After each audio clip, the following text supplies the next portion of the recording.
Hello, this is 5, or roughly 5. Today's video is about my opinion on Everest controversies, and quick disclaimer, I'm 17, I've never hiked above like 2,500 feet, so this is just from what I see on YouTube and the internet, and what I've put together from, videos and documentaries and all that, so take it with a grain of salt, and my opinions will probably change in the future, but I put this together as a little slideshow. Number 1 is trash. Yes, trash is a very bad problem, not a good thing. Nobody will say it isn't, but this video is mostly about like media outlets. Lots of media outlets say it's like it's worse than it is. Granted, it's really bad. It's like some 30 metric tons or like 30 tons of trash, but each year there's efforts take off the trash, get it all off. There's the Juniper Fund, there's Ryan Mitchell's participating in that in his summit this season, him and Justin Sackett.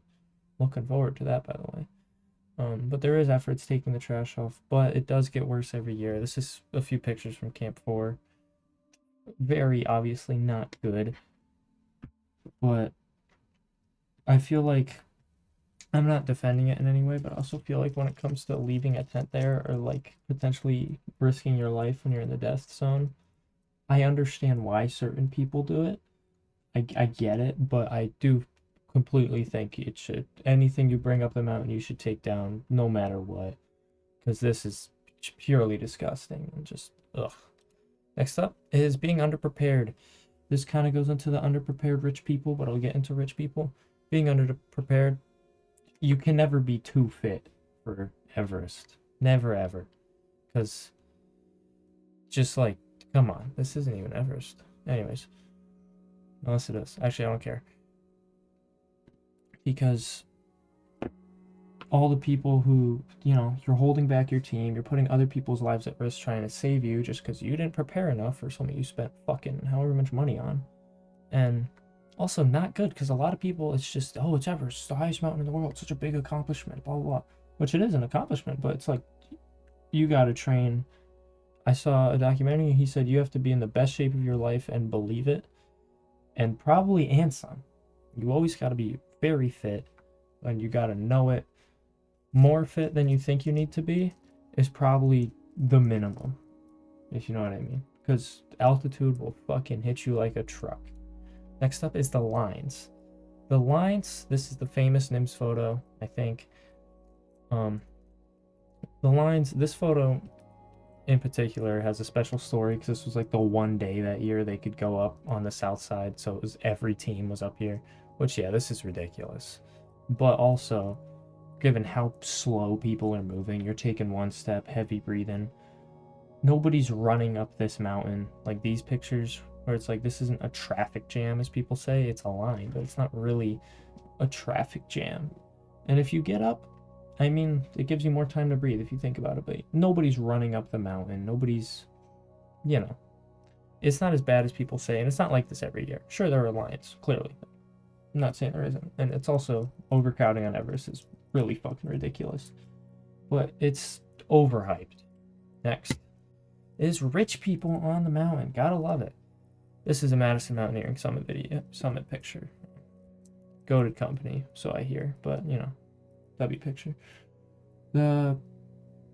What people say, the rich people on the mountain don't deserve to be there.